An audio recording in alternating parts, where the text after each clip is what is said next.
Hari Om. This is Yamuna Devi here in Miami, Florida. This is where I practice.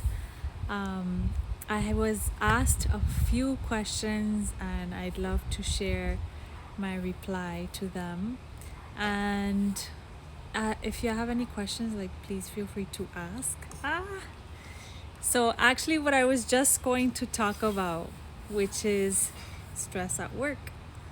So there are many things that we can manage and we cannot manage. We cannot manage the person, right? Or how they behave. But we can manage actually how we react and how we internalize or not internalize the things people reflect, right? But the only thing that we cannot change is the other person.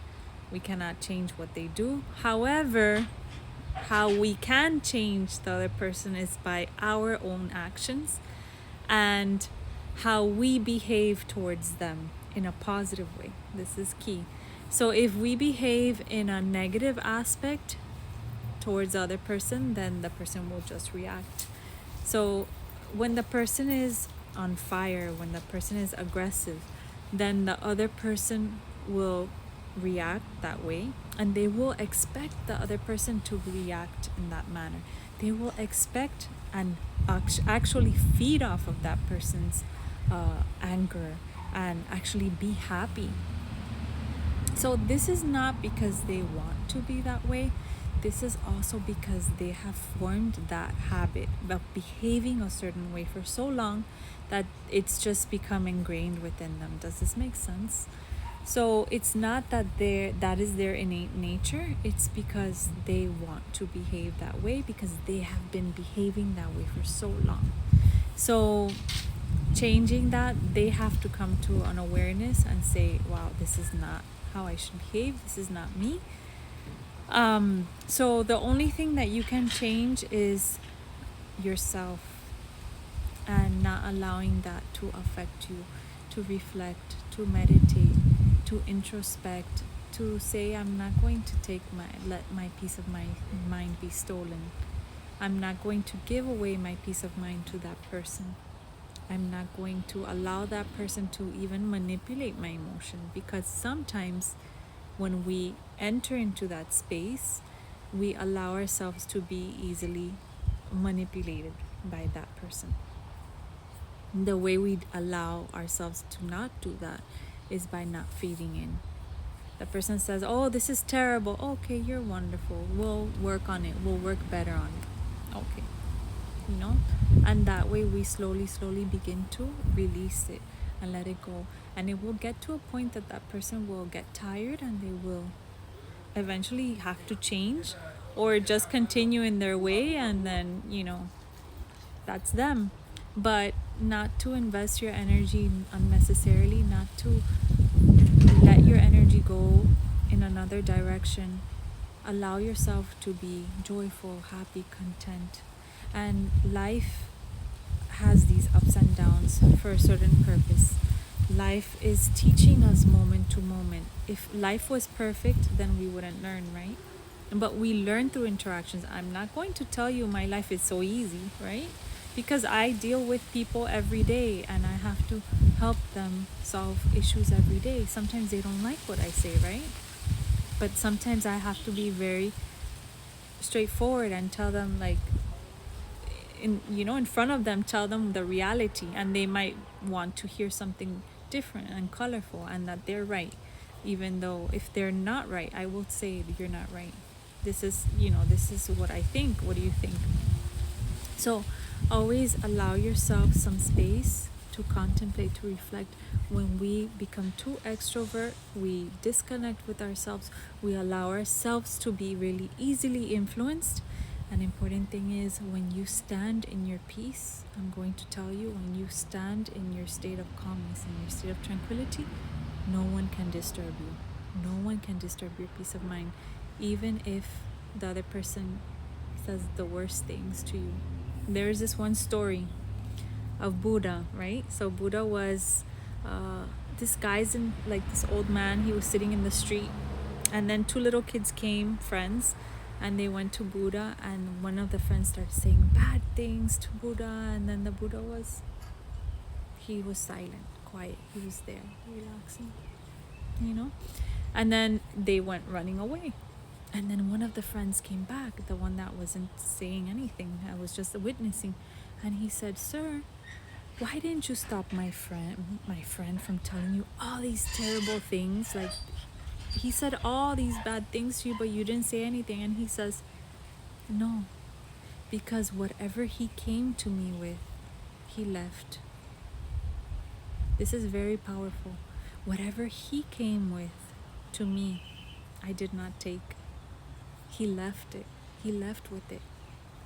And this is something that we have to practice, because it is not reading, it is not listening, it is actually putting into practice that you learn and you say, wow, like, this is the truth. And this is what's going to change my life. So let us put into practice. Let us practice. Sometimes you can feel like burning inside and upset and angry, but if you just change that outlook, you will change your relationship.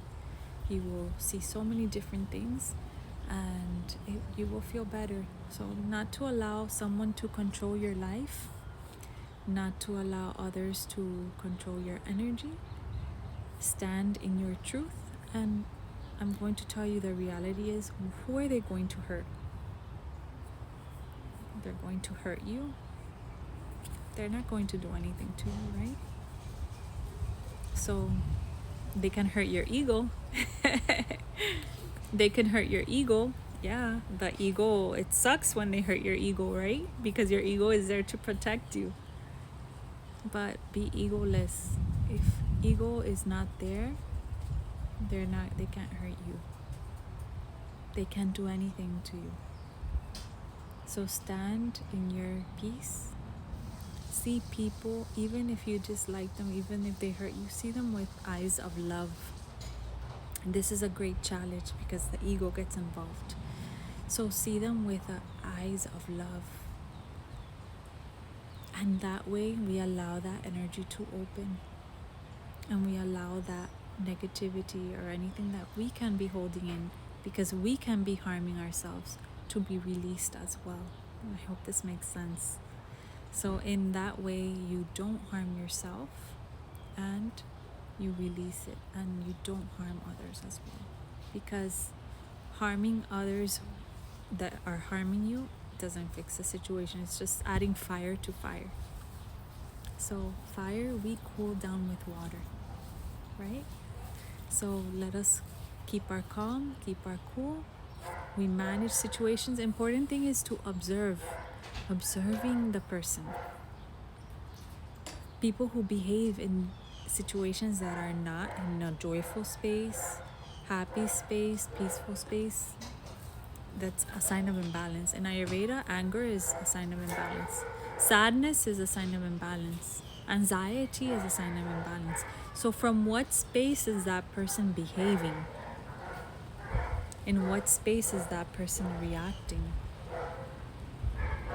So when you think about these things, you will know